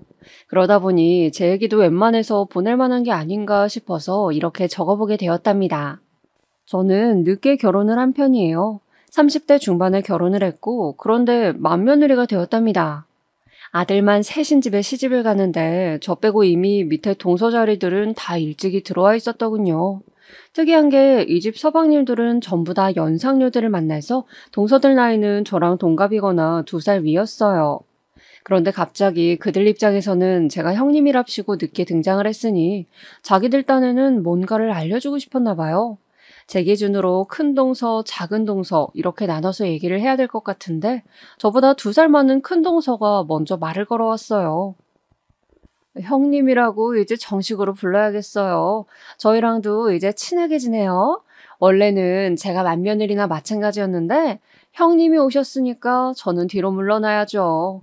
제 밑으로 동서도 있는데 같이 인사해요. 여기도 서방님보다 연상이고 그때 얘기 들어보니 형님이랑 나이대는 동갑인 것 같더라고요. 딱히 저는 나이 같은 게 다 일일이 궁금하진 않았지만 굳이 이런 걸 물어보시더군요. 우리 남편은 본인보다 어린 여자를 만났지만 저는 의도치 않게 남편 집에서는 제일 맞이라는 자리를 차지하게 되어 약간 얼떨떨했어요. 그 밑에 동서들이라도 없었으면 모를까 뭔가 며느리 차기가 다 완성되어 있는 곳에 제가 들어오니까 좀 어색하더라고요. 심지어 다들 아기들도 낳아서 어린이집 다니는 또래였고 그 둘끼리는 친해 보였어요. 뭔가 저만 외톨이인 느낌이 들었지만 그래도 시댁 식구들 얼마나 볼 일이 있나 했어요. 그런데 어이가 없는 게 시댁 식구들을 얼마나 볼 일이 실제로 많더라고요. 제가 생각할 때에는 어머니도 좀 문제가 있으신 것 같아요. 얘 큰애야. 이제 네가 진짜 우리 집 큰애구나. 그동안은 둘째네가 거의 큰 며느리 역할을 했다. 네가 이제 결혼해서 며느리가 되었다지만 그래도 걔네들한테 많이 묻고 그래라. 둘째랑 셋째 둘 다 어찌나 며느리로 잘했는지 동네에서 아주 칭찬이 자자했어. 내가 어딜 가던 우리 며느리들 자랑하고 그랬다. 모르는 거 있으면 걔네들한테 물어봐라. 이 말을 듣고 나니 딱히 그들이 저에게 뭐라 한 것도 아닌데 썩 기분 좋게 느껴지지는 않더라고요. 저희 어머니가 좀 지혜롭지 않으셨던 것 같아요. 괜히 며느리들 간에 서열 같은 걸 만드시고 그 안에서 본인이 퍼즐을 맞추듯 누구는 어떻게 저렇게 이런 말씀을 하시니까요. 듣는 저는 묘하게 기분이 나쁜 거예요. 며느리 노릇을 대체 뭐 얼마나 챙겨받으시려고 뭘 배우라고 하시는 걸까요? 제일 큰 문제는 어머니가 이렇게 만드신 것 같기도 하지만 좀 지켜보면 동서들의 모습에서 여러모로 쎄함을 느끼게 되었어요. 제가 늦게 결혼한다고 할 때 다들 시댁 뽑기 잘해야 한다, 이상한 시댁 걸리면 안 된다고들 했었는데요. 시간이 좀 지나고 나서 제가 이상한 시댁을 만났음을 실감했답니다. 그게 언제였냐면 나이가 꽤 있는 상태에서 노산 임신이 안 되어 힘들었던 해에 아마 여름이었던가 그랬을 거예요. 그때부터 동서들은 아주 싹수가 노란 행태를 저에게 저지르기 시작했었으니까요. 저도 호칭이 윗사람이지만 나이가 어리다고 너무 그들에게 맞춰주고 기죽어 있었나 봐요. 그래도 할 말은 다 했어야 했는데 왜 그렇게 바보같이 참고 있었을까요? 당시 아버님 칠순이셔서 다 같이 대가족 여행을 갔었는데요. 가기 전부터 큰동서는 이상하게 일을 나누기 시작하더군요. 형님, 이번에 아버님이랑 첫 여행이니까 잘 모르시죠? 아버님은 무조건 밥이 있으셔야 되는 타입이세요. 저희도 그것 때문에 얼마나 힘들었는지 몰라요. 그래도 형님은 지금 임신 준비 중이시라 몸도 조심하셔야 되고 하니 우리 일 너무 힘들게 하지 말아요. 각자 음식거리 나눠서 갖고 오고 또 웬만한 끼니는 우리 나가서 사 먹어요. 네? 이 정도까지만 들었을 땐 전 뭐가 문제냐 싶었어요. 그런데 그 뒤에 따라오는 얘기가 좀 이상하더라고요. 아버님은 국 종류가 꼭 있어야 하니까 형님이 끓이셔서 혹시 냉동해서 갖고 오실 수 있을까요? 저는 햇반이랑 이것저것 종류별로 흑미랑 다 챙겨서 갈게요. 저희 집 얼마 전에 일이 있어서 엄청 많이 받았거든요. 쌀도 많고 해서 사실상 처리도 해야 돼요. 그리고 작은 동서한테 물어보니까 자기가 반찬 해온다고 하더라고요. 제가 물도 갖고 올 테니까 형님은 국만 2종류 끓여다 주실 수 있을까요? 복잡한 거 말고 청국장이랑 미역국 요거 2개만 있으면 될 것 같아요. 여기까지 듣고 너무 당황스럽더라고요.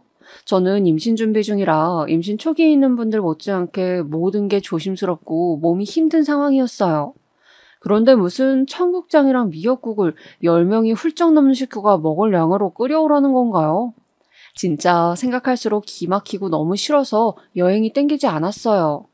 남편에게 이 말을 했더니 본인 딴은 동서편을 드는 거예요. 제가 뭘 모른다고 하는데 그나마 남편이 멋모르고 떠들어댄 건 이때가 마지막이긴 했답니다. 이후에 제가 엄청 긁어댔거든요.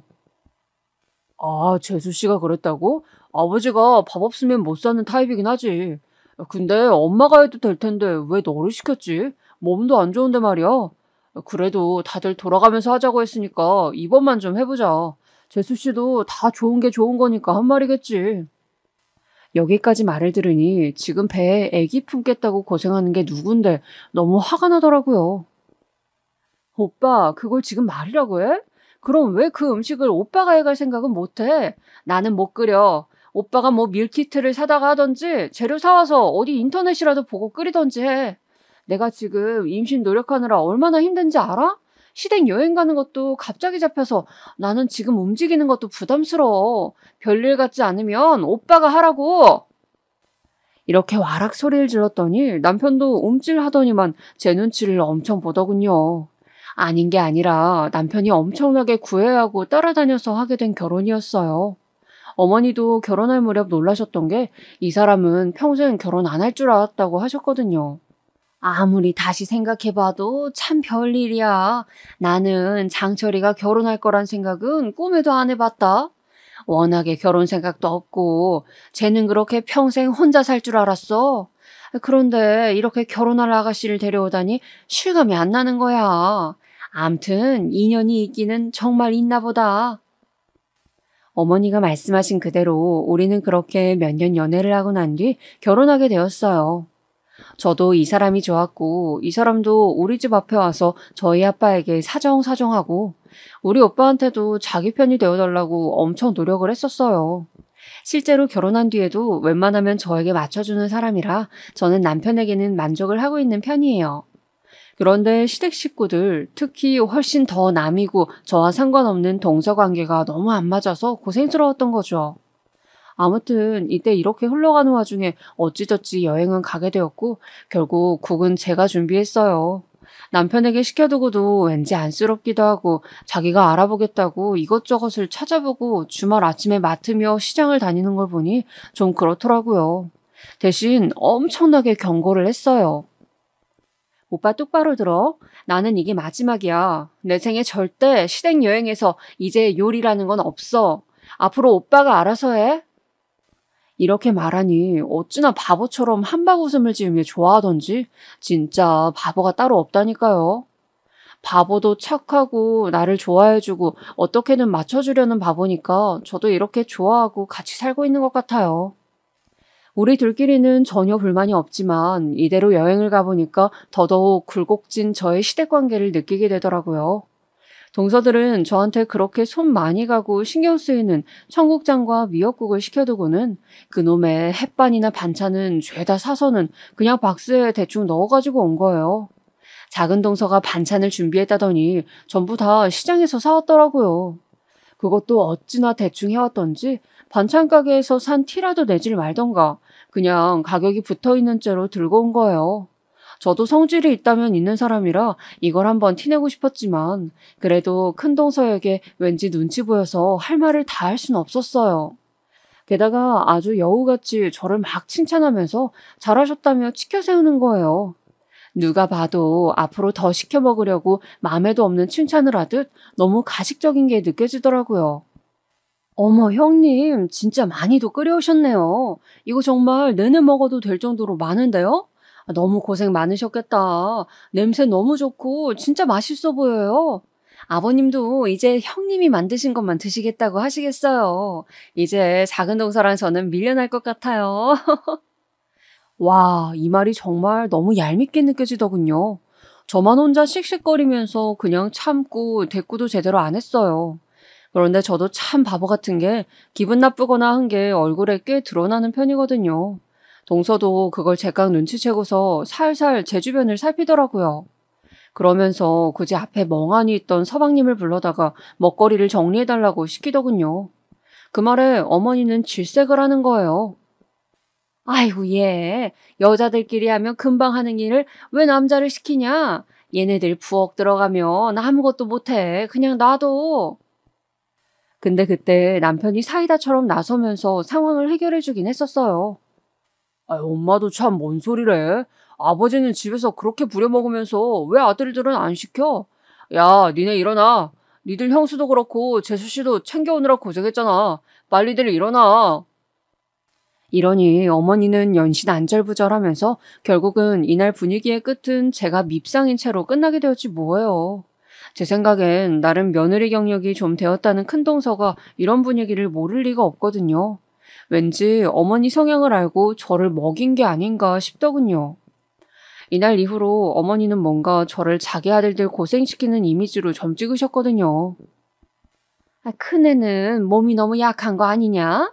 둘째나 셋째는 임신을 해서 배가 산 만큼 불러 있어도 저렇게 힘들어하진 않았다. 거 너무 약해서 그런가? 애기도 잘 안 들어서고 말이야.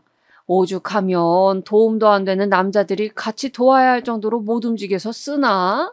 건강 좀 잘 챙겨라. 이러면서 입을 삐죽거리시는데 큰동서는 이때 옆에서 너무나 마음에 안 드는 나긋나긋한 표정을 지으며 말하더군요. 지가 시누이도 아니고 뭔데 이렇게 말리는 모습이 얄밉고 못돼 보이는 걸까요? 아유, 어머니 이해 좀 해주셔야죠. 형님이 저나 동서 나이 때 결혼하신 게 아니잖아요. 우리야 20대 후반에 애들 낳았지만 형님은 그때 저희랑 비교할 때 10년이나 더 지나서 임신하신 셈이잖아요. 원래 중반부터는 노산이라 검사할 것도 많고 보통 힘든 게 아니에요. 그런데 이제서 임신 준비를 하고 계시니 당연히 힘드실 만도 한 거예요. 마치 이런 말만 들으면 제 편을 들어주는 듯 하면서도 묘하게 저를 무시하는 말투였어요.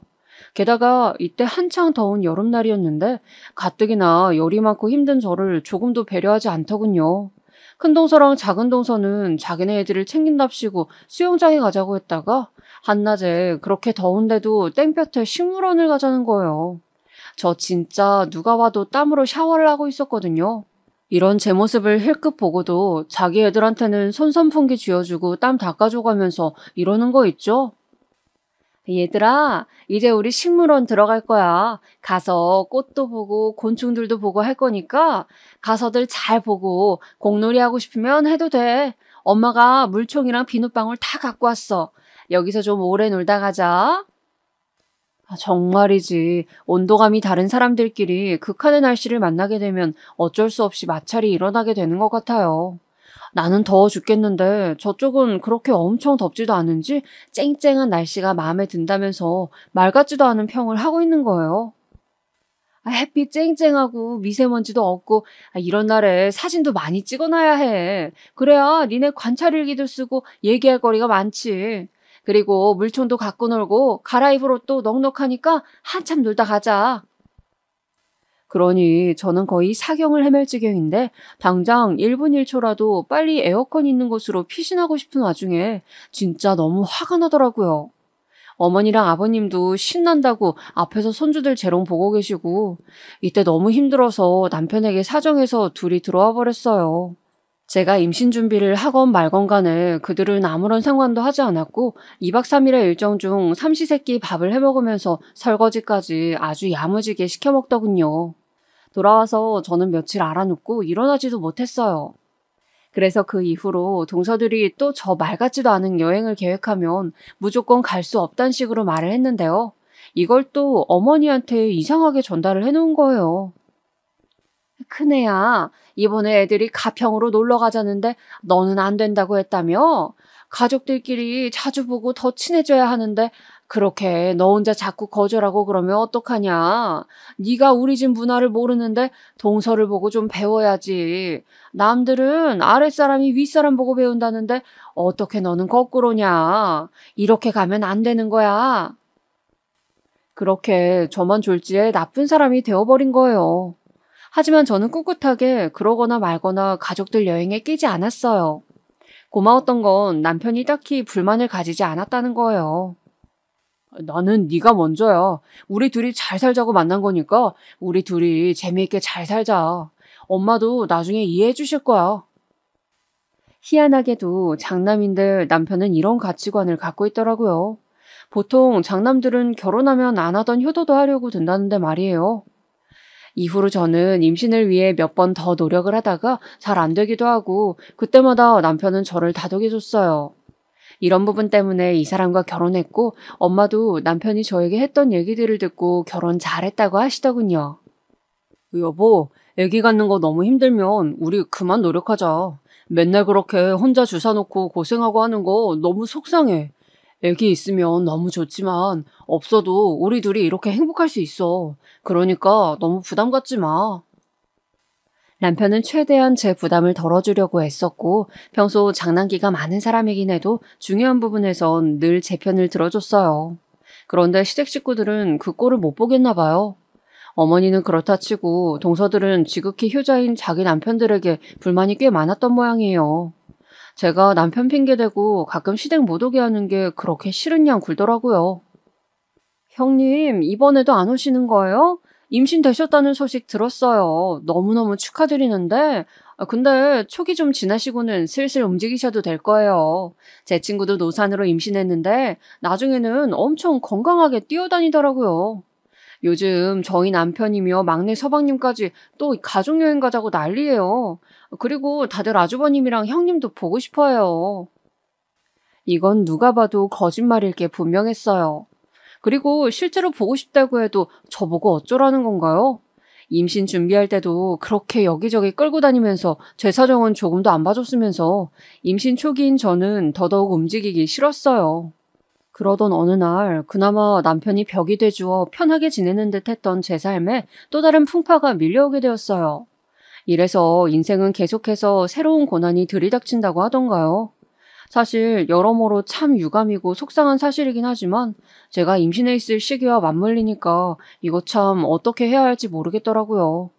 정말 너무 생뚱맞게도 갑작스런 질병이 우리 집안으로 들어오게 된 거예요. 바로 치매. 그것도 다름 아닌 저희 어머니에게 말이에요. 저는 전혀 어머니에게 그런 기색을 느끼지 못했는데 왜 이런 게 발병된 건지 모르겠어요. 아무튼 남편에게 전해 듣고 나니 상황이 꽤나 심각하더라고요. 엄마, 치매 초기래. 와, 나 지금 너무 실감이 안 나. 얼마 전에 장은이네 집에 오다가 길을 잃어버리셨다는데 그게 말이 돼? 엄마네에서 거기까지 거리가 얼마나 된다고. 그리고 10년 넘게 살고 있는 동네인데 길을 잃었다니 이건 말도 안 되는 얘기지. 남편이 말한 그대로 어머니는 막내 서방님네 집에 가는 길을 헤매셨고 동네 사람들이 지구대에 데려다줘서 겨우겨우 연락이 닿았더군요. 이때 아들 셋들이 다 놀라가지고는 제정신이 아니었어요. 저 역시도 좀 안타깝다고 여기던 상황에 저는 전혀 준비도 되지 않은 이상한 이야기를 큰동서로부터 전해 듣게 되었어요. 이건 본인만의 생각이 아니라 막내동서 서방님들 모두의 뜻을 합한 거라는데 솔직히 너무 화가 나더라고요. 형님, 지금 어머님 상태가 많이 불안하시니까 제가 말씀드린 대로 얼마간은 좀 형님네 계시게 해주세요. 아버님도 직장 나가시니 아무도 돌봐드릴 수가 없고 아시다시피 저희 집이나 막내 동서는 애들이 있잖아요. 형님도 임신 중이긴 하시지만 지금 위험한 시기도 아니고 어머님 한 분만 봐주시면 되니까요. 그리고 지금은 그렇게 막 걱정할 상태는 아니라고 들었어요. 아니, 그럼 자기가 모시면 되는 거잖아요. 그렇게 걱정할 상태 아니라면서 어렵게 겨우겨우 임신한 형님네 보내는 게 맞는 건가요? 제 마음 같아서는 바로 딱 잘라서 거절하고 싶은 마음이 굴뚝 같았어요. 하지만 언제나 다정하고 제 편이 되어주던 남편은 평소 같지 않게 많이 긴장하고 있었고 어머니를 무척 걱정하고 있었어요. 그러니 저도 별 수 없더라고요. 워낙 지극정성으로 잘해주었던 이 사람이 괴로워하는 모습은 보고 싶지 않았어요. 그러니 일단 힘들어도 어머니를 모시기로 했고 제가 할 수 있는 최선을 다했어요. 정말 다행인 것은 그나마 이때 정말 큰 동서 말 맞다나 어머니의 증상이 두드러지게 심하시진 않았답니다. 솔직히 아예 거의 인식이 안 될 정도로 불편한 게 없어 보이셨어요. 예, 내가 여기 이렇게 와 있으니까 큰애 너도 불편하지? 계속 여기 있지 않아도 될 것 같은데 나도 이제 그만 집에 가련다. 아무리 그래도 귀한 손주 생겼다는데 너도 좀 쉬어야지. 사실 어머니는 제가 차려드리는 음식도 썩 입에 안 맞으시는 것 같았고 잠자리도 편하지 않으신 듯 했어요. 굳이 내색은 안 하셨지만 음식들 남기시는 걸 봐도 그렇고 아무튼 저도 우리 엄마 말고 그렇게 어른이랑 같이 있어 본 적이 없거든요.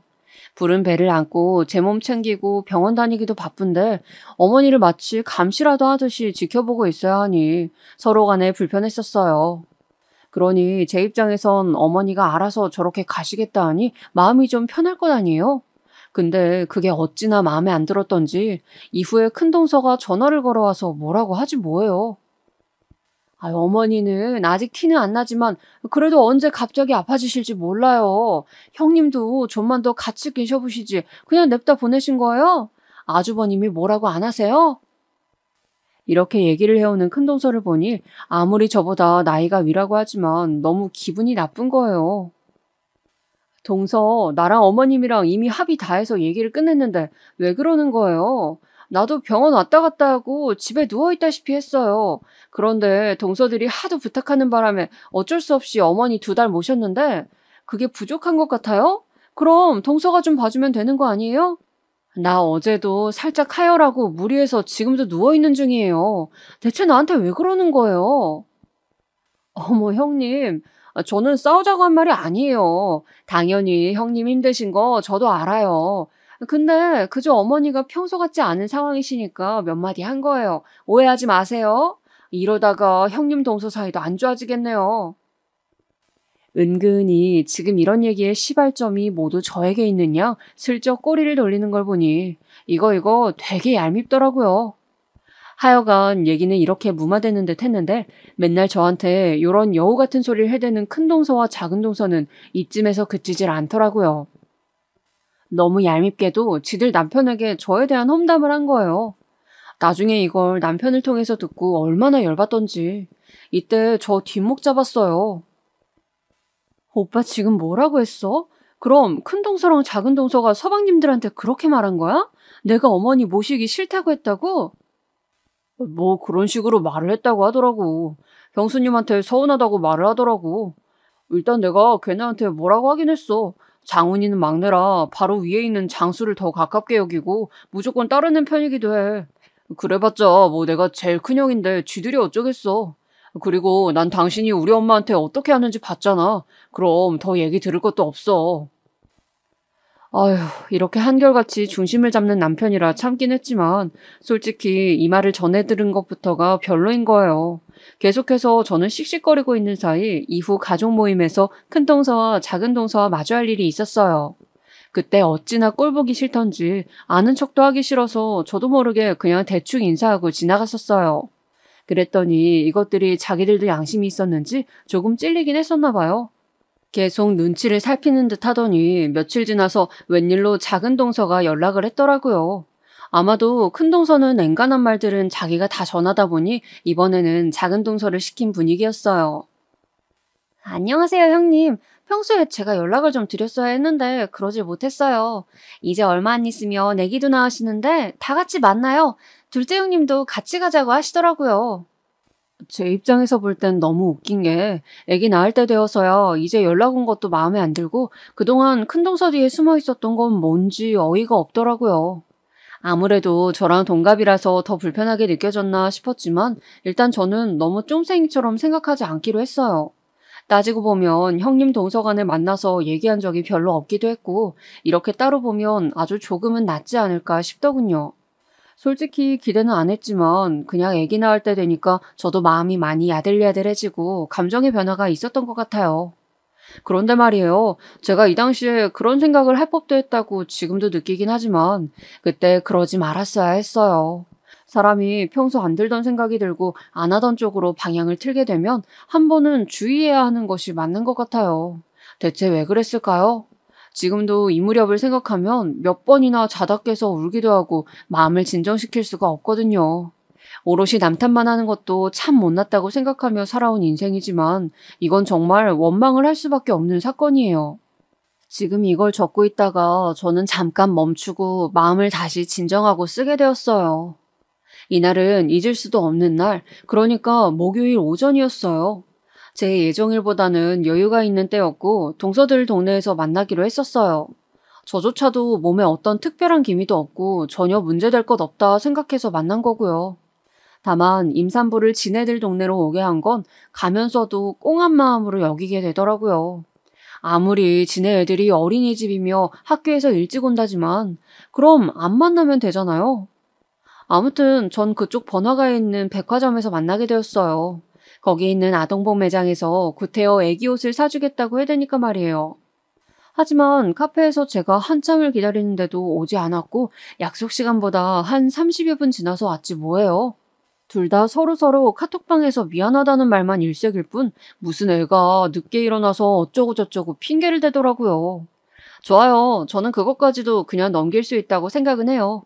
헌데 이후로 일어나는 일들은 이걸 듣고 계시는 분들도 과연 저처럼 분노하실지 새삼 궁금해집니다. 오전 10시쯤 겨우들 만날 수 있었고 백화점 매장을 여기저기 돌고 있었는데 솔직히 우리 셋 다 좀 어색하잖아요. 아니, 저 빼고 둘은 오래 알았겠지만 저만 새삼스럽게 거기 껴서 약간 좀 메스꺼운 분위기가 있었잖아요. 그런데 무슨 왕따라도 시키듯 저만 혼자 뒤에 뒤뚱거리면서 자기들은 앞서가는 거예요. 그러다가 중간중간 쓱 돌아보면서 말을 걸더군요. 형님, 아들이니까 이런 거 리본 넥타이는 별로시죠? 그리고 신생아 옷 좋은 거 사도 오래 못 입혀요. 여기 매장이 이쁘긴 한데 신생아 옷들만 많더라고요. 그러면서 지들이 애기 키워봤다고 자꾸 본인들 기준의 이야기들만 하더라고요. 아니, 사줄 거면 사주고 아니면 말고 헤어져야 되는 거 아닌가요? 그 길고 넓은 백화점 한층 매장을 계속 돌고 돌더니 결국은 작은 매장 가서 내복 한 벌씩 둘이 사주더라고요. 이 정도는 굳이 저를 끌고 다니면서 볼 필요가 없을 텐데요. 이쯤 저는 지치기 시작했고 이상하게 몸이 피곤해지고 어지럽기 시작했어요. 이 무렵 때 이런 일들은 늘 있었지만 그래도 좀 피로하더라고요. 몇 번이나 말을 할까 말까 고민을 하던 중에 제 표정은 전혀 관심도 없고 분위기를 읽지 않는 동서들을 보니 답답해졌어요. 저기, 나 이제 그만 집에 가도 될까요? 몸이 많이 피곤해서 말이에요. 좀 걸었더니 힘들어서. 이렇게 오늘 옷도 사주고 마음 써줘서 정말 고마워요. 그래서 얼른 이들과의 불편한 눈치 싸움으로부터 멀어져서 택시에 올라타고 싶었어요. 그랬더니 둘도 약간 당황해서 서로를 마주보더니 약간은 미안한 눈치더군요. 그러더니 제 딴엔 딱히 안 받고 싶은 친절을 마구 권하는 거예요. 아, 형님 힘드셨어요? 그럼 저기 제가 차로 모셔다 드릴게요. 버스 타고 가시기도 그렇고 택시도 돈 들잖아요. 저 잠깐 여기 반찬만 사고 같이 나가요. 네? 막내 동서가 이렇게까지 말하는데 뿌리치기도 그렇고 사실 저도 이때 지하철역 밖으로 나가서 또 택시 잡고 할 생각을 하니 어질어질 하더라고요. 그런데 정말 뭐랄까, 이때라도 저는 그냥 혼자 갔었어야 했어요. 그랬으면 괜찮았을지 자신은 없지만 말이에요. 일단은 반찬만 산다던 작은 동서는 가는 길에 무슨 케이크도 사고 이 모든 과정이 10분 안팎으로 걸리긴 했다지만 저는 되게 속이 타들어갔어요. 나는 이제 여기가 어디고 내가 누군지도 헷갈릴 정도로 머릿속이 혼미한데 멈춰서서는 반찬집 아줌마한테 뭐가 맛있냐고 묻고 있는 동서를 보니 다시 속에서 불이 올라오더라고요. 그런 와중에 아래쪽이 뜨끈한 느낌이 들기 시작했는데 이거 저도 모르게 눈이 확 뜨여지는 게 느껴졌어요. 외마디 비명이 새어져 나오면서 순간적으로 겁이 나기 시작하는 거예요. 잠깐만, 저기.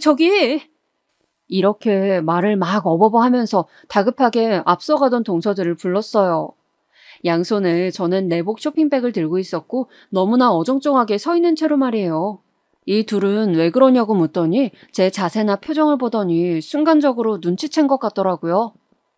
왜 그러세요, 형님? 어머, 설마 그럼? 이들은 애들을 낳아봤으니 더 잘 알았을 것이고 저도 제가 막연하게 인터넷으로 배우고 산부인과에서 들어온 내용으로 짐작을 했어요. 지금 바로 양수가 터졌다는 사실을 말이에요. 당시 몸이 막 아파오고 진통 같은 느낌도 없었지만 아무튼 이런 감각은 처음이라 당황스러웠어요. 저는 임신도 처음이고 이렇게 대외적인 장소에서 갑작스레 양수가 터질 거란 생각을 못 해봤어요. 당장 어찌해야 할지 몰라 어버버한 저에게 동서들은 처음엔 놀랐지만 이내 이렇게 말을 하는 거예요. 저기 형님, 걱정하지 마세요. 보통 그쯤 양수 터지는 사람들이 많이 있어요. 잠깐만요. 이러면서 얼른 자기들 짐을 빠르게 챙기긴 하더라고요. 저를 안심시켜주려고 그러는 줄 알았는데 아무리 그 당시 막 급격하게 센 건 아니라지만 쥐들 딴엔 너무 여유가 있는 거예요. 나는 모든 게 처음이라 미치겠는데 말이에요. 와중에 이상하게 어지럽기도 하고 숨이 점점 가빠오는데 잠깐만 있으라더니 이것들이 어떻게 했냐면요. 들고 있는 제 짐이라도 어떻게 해주지 못할 망정 여기 있으라면서 스타벅스에 뛰어들어간 거예요. 그래놓고 제 발 바로 앞에 지들 쇼핑백을 내려두었더라고요. 진짜 미친 것들 아닙니까? 제가 훗날 이 부분을 말할 때 남편은 너무나 분노한 데다가 넋이 나가서 그런지 고개를 들지도 못하고 몸을 떨고 있었어요. 커피 사겠다고 그렇게 들어가 버린 동서들을 놔두고 저는 그만 그 여관에 있는 스타벅스 입구 앞에 미끄러지듯 주저앉았어요. 길 가는 아주머니들은 제 부른 배를 보며 낌새를 눈치채신 건지 서둘러 몇몇이 제 옆으로 뛰어들어 모이셨어요. 그 이후의 일은요. 잠깐 설명하기도 역겹고 너무 입에서 욕지기가 나와 다시 한번 제 가슴 언저리를 쓰라리게 하네요.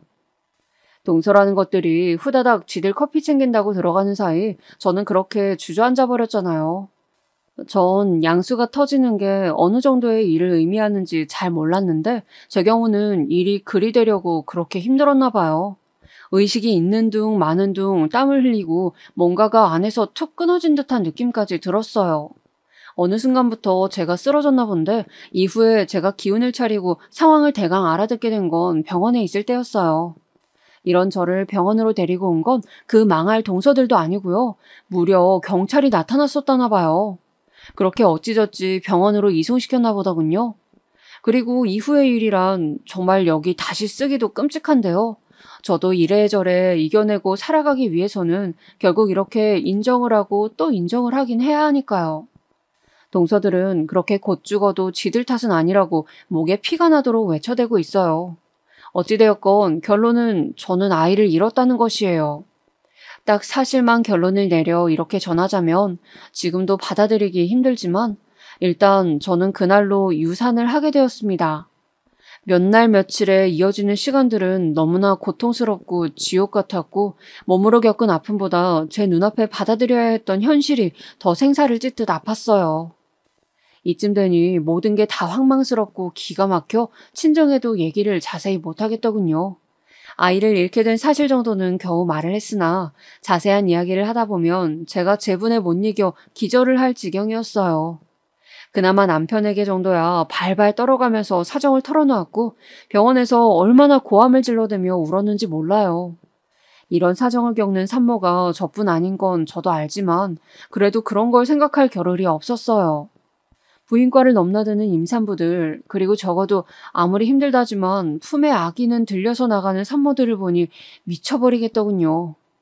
제 마음을 누가 알아줄까요? 누가 제 심정을 쓰다듬어 줄 수 있으며 그렇다 한들 어떻게 이 모든 걸 원점으로 돌려줄 수가 있는 걸까요? 오죽했으면 며칠 밤을 스트레스로 고함만 질러대고 몇 번을 실신하다시피 했던 제가 또 발작을 하듯 난리를 칠까봐 남편은 걱정이 됐나 봅니다. 퇴원하고 나가는 길 거의 제 눈을 가리듯 해서 훌쩍 주차장으로 데리고 나가더군요. 그럴 수밖에 없었을 거예요. 저는 그때 조수석에 타서도 한참을 울었고 남편도 운전대에 얼굴을 파묻은 채 같이 울었습니다. 저는 끓어오르는 분과 슬픔에 체할 것 같았고 남편의 잘못도 아니지만 남편의 잘못이 아예 없지도 않은 이 상황을 다 엉망으로 만들고 싶었어요. 다 네 식구들 때문이라고, 망할 네 재수씨들, 정말 그놈의 역같은 동소년들 때문이라며 이혼하자고 했어요. 집에 가면 나는 얼마간은 쉴 거야. 그리고 이혼하고 싶어. 그냥 우리 이제 더 얘기하지 말자. 오빠가 싫은 건 아닌데 오빠가 미워. 제 말에 남편은 본인도 울어서 목이 쉬어 빠진 목소리로 힘겹게 저를 붙들더군요. 안 돼, 안 돼. 그건 안 돼. 우리가 문제가 아니야. 우리 잘못이 아니야. 그런데 왜? 저 역시 이렇게 말하며 황망해하는 남편의 심정을 모르는 건 아니었어요. 사실 남편이나 저나 각각 위로받아야 마땅할 존재였으니까요. 이런 상황에 이혼이라는 도장까지 찍힘받게 되는 건 남편에게 가혹한 것 같다고 제 주제에 또 뭘 그렇게 생각했던 걸까요? 하지만 그 정신없는 중에 그나마 연민이 들어 남편의 손이라도 잡았던 것은 그리 바보 같은 짓은 아니었나 봅니다. 이후로 남편이 차례차례 끊어낸 일들을 보면 이 사람도 당시 코너에 몰려 있었고 그때 손을 놓아버렸으면 어딘가 잘못됐겠다 싶더군요. 평소에 남편이라면 상상도 하지 못할 일, 도저히 저지르지 못할 일을 해버렸으니까요. 왜냐하면 바로 얼마 안 지나 남편은 자기 동생들을 우리 집으로 불러냈어요. 거기에는 동서들도 함께였고요. 동서들은 정말 물에 빠진 생쥐들 마냥 고개도 못 들고 그런 와중에 지들도 죽을 수만은 없었는지 구차한 변명과 구차한 선물들을 갖고 찾아왔더군요. 저기 아주버님, 형님은 괜찮으신가요? 일이 이렇게 되어 정말 힘드시겠어요. 이런 가타부타 가짠치도 않은 얘기가 들려오는 것을 정말 몸 한번 슬쩍 움직이는 소리까지 선명하게 들리는 고요한 우리 집에서 저는 안방에 누워 듣고 있었어요. 그들이 와서 조심스레 이런저런 말을 하고 분위기를 살피는 게 안방까지 들려올 정도로 집 분위기는 몹시 냉랭했고 잡음 하나 없었거든요. 남편은 저런 말에 답하지 않고 곧장 결론부터 말하더군요. 전 당시 저 말을 듣기까지 남편이 저런 생각을 하고 있었는지도 몰랐어요. 저기 니네들, 그리고 재수씨, 할 말이 있어서 오늘 여기까지 오라고 했어. 잘 들어라.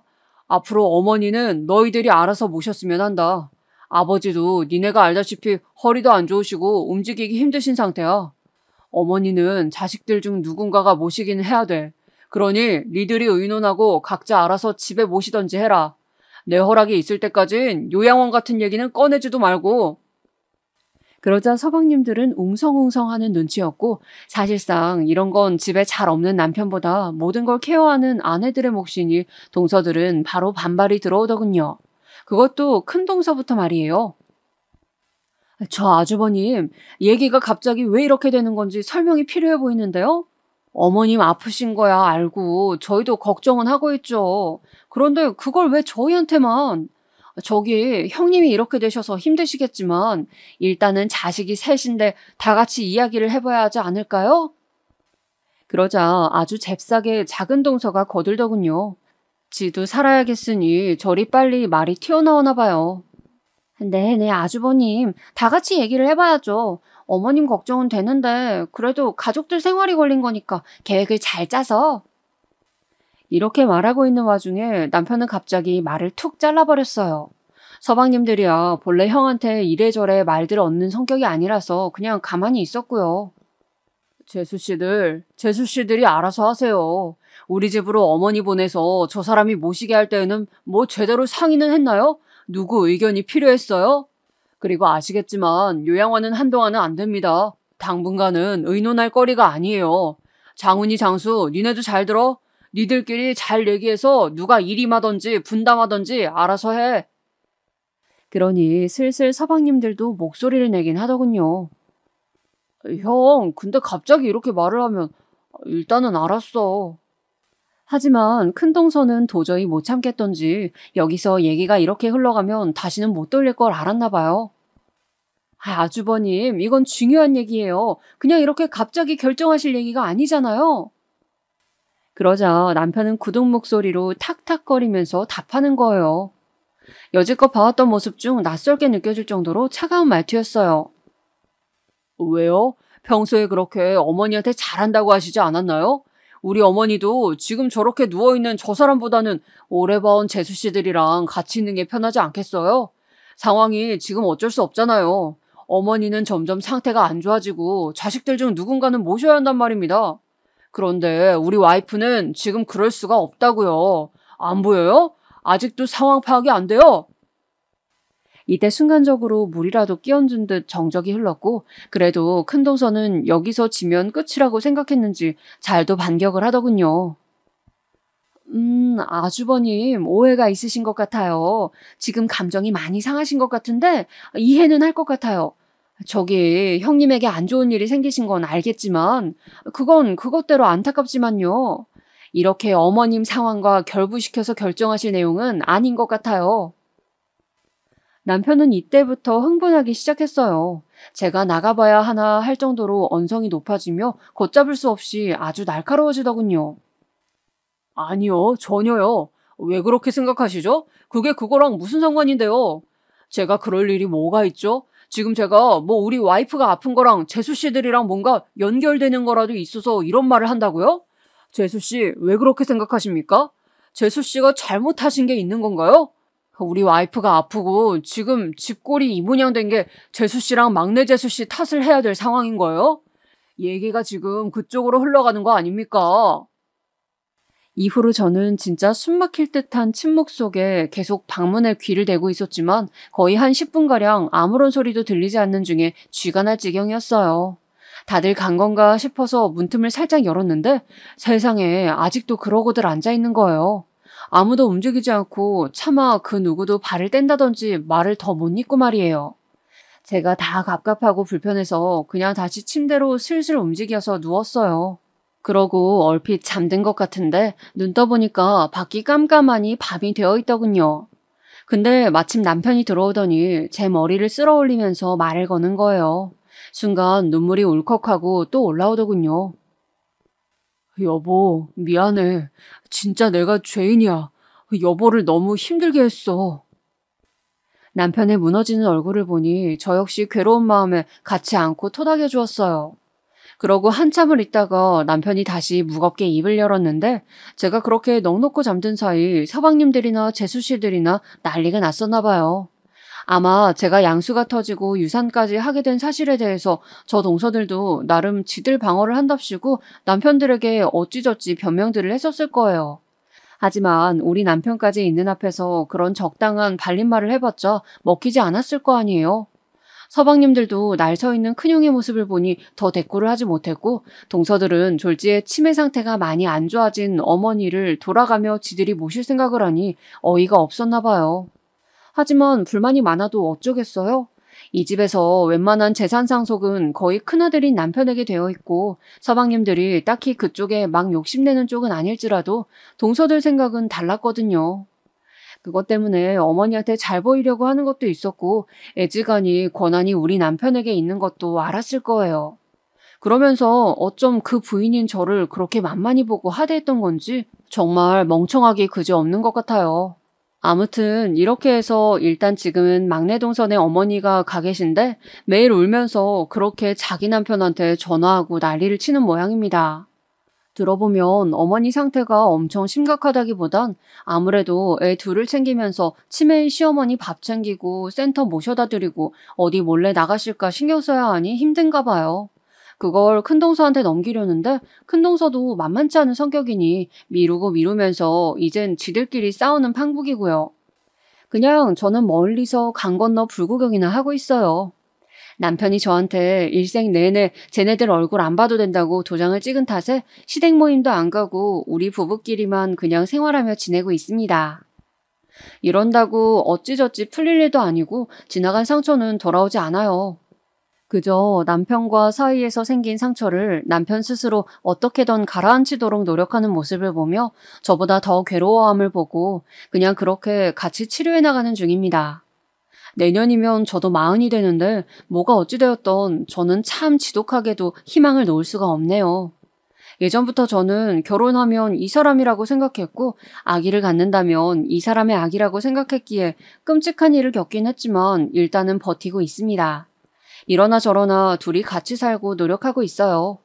언젠가는 좋은 소식이 있을 거라고 믿어보고 싶습니다.